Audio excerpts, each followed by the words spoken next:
Hey guys, welcome back. Let's look at the next section.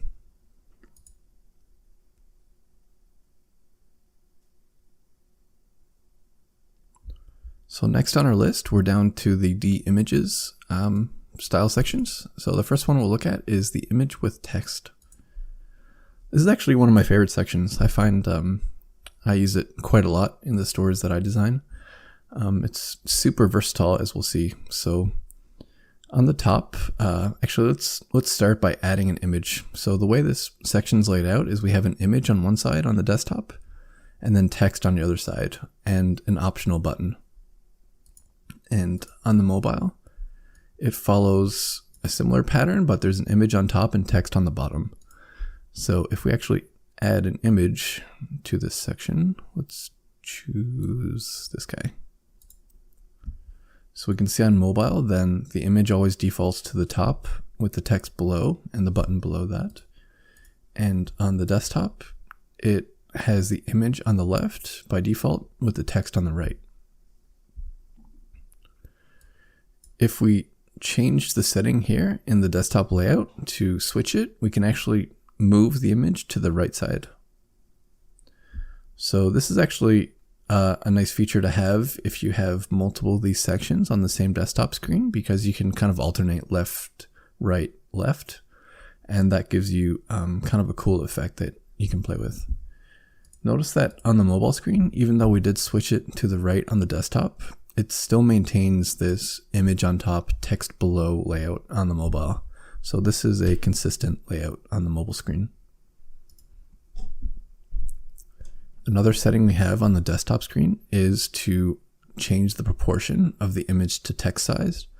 So by default, you can see the image takes up 42% of the section width, but we can easily change that so the image is bigger.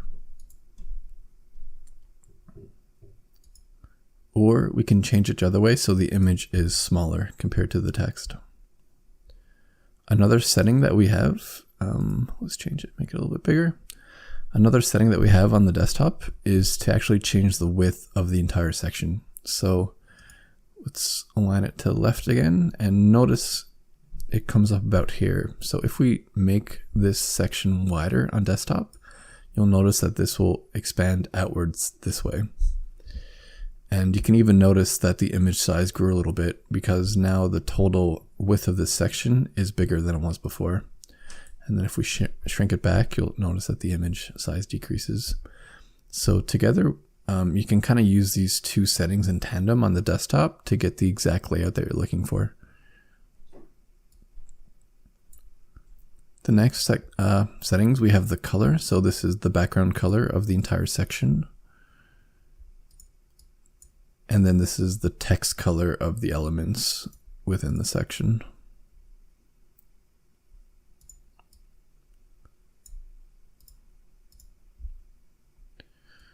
And this is the image. We also have a box here to check if we'd like an image shadow. So this is a cool effect that, especially images like this that kind of have a background, I typically like to use a shadow.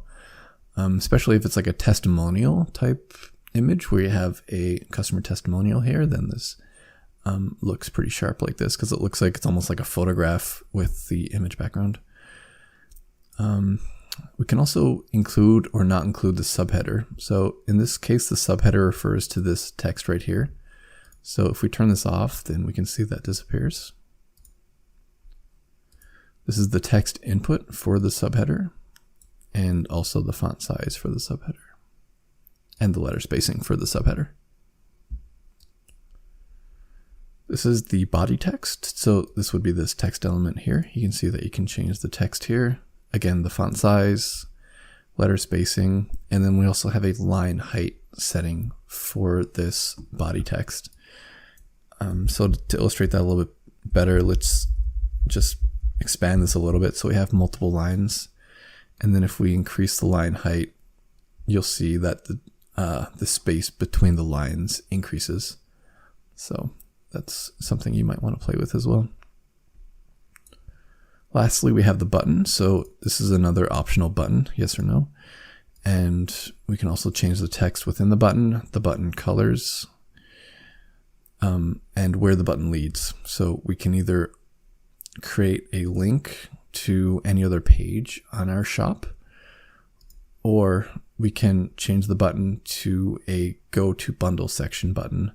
So if we unhide the bundles that appear at the bottom of the homepage and we click this button, it'll now scroll us down to the bundles, similar to what we could do with this button as well.